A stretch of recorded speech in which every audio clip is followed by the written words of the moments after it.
Pria ini adalah sosok di balik pabrik mie letek tertua di Bantul yang sampai sekarang masih menggunakan tenaga sapi.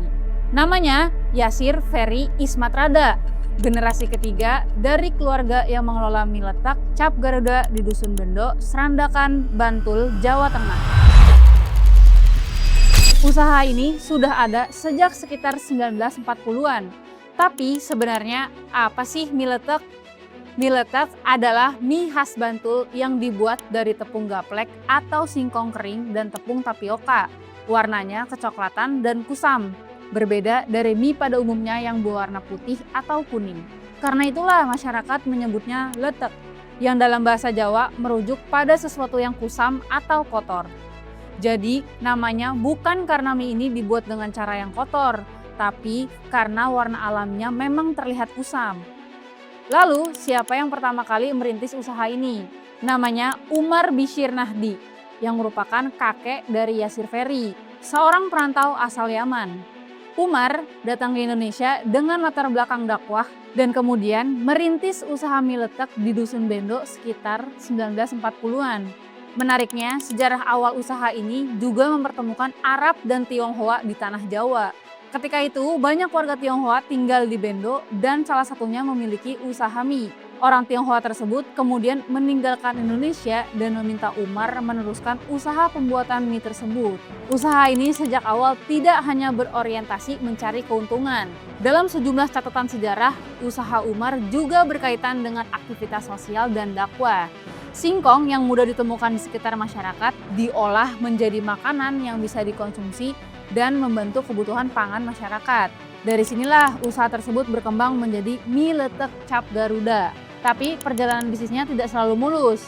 Pabrik ini sempat berhenti beroperasi selama sekitar 20 tahun sebelum akhirnya dihidupkan kembali pada tahun 2002 oleh Yasir Ferry.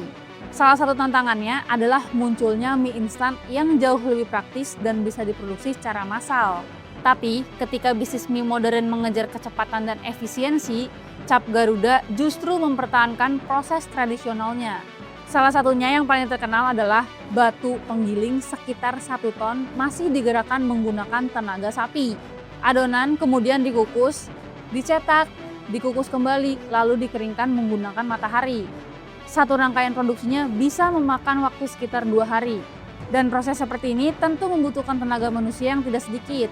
Dalam beberapa dokumentasi, jumlah pekerja di pabrik ini berada di kisaran 30-an orang.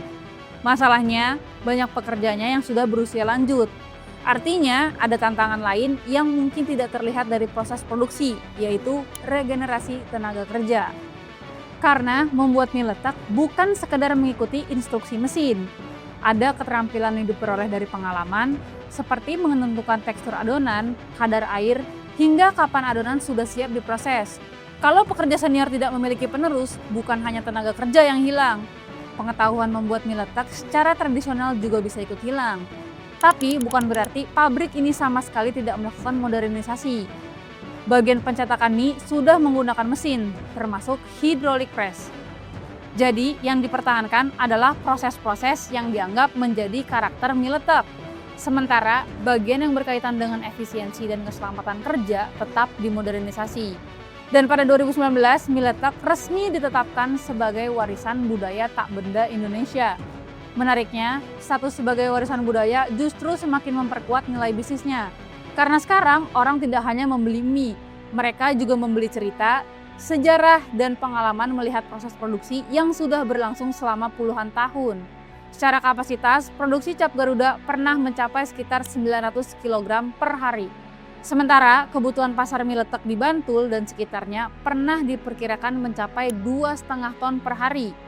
Bahkan sekitar 3 ton jika pasar luar Yogyakarta ikut dihitung. Artinya permintaan pernah jauh lebih besar daripada kemampuan produksinya. Dulu cara produksi tradisional membuatnya sulit bersaing dengan mie modern. Sekarang cara produksi tradisional itulah yang membuat mie letek punya nilai yang sulit ditiru.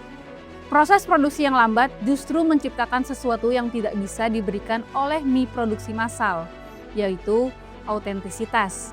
Dari seorang perantau asal Yaman bertemu dengan jejak usaha mie dari komunitas Tionghoa, lalu berkembang di tanah Jawa. Mie letek cap Garuda kini sudah melewati lebih dari 8 dekade. Kira-kira bisnis tradisional apa lagi yang masih bertahan sampai sekarang? Tulis di kolom komen ya.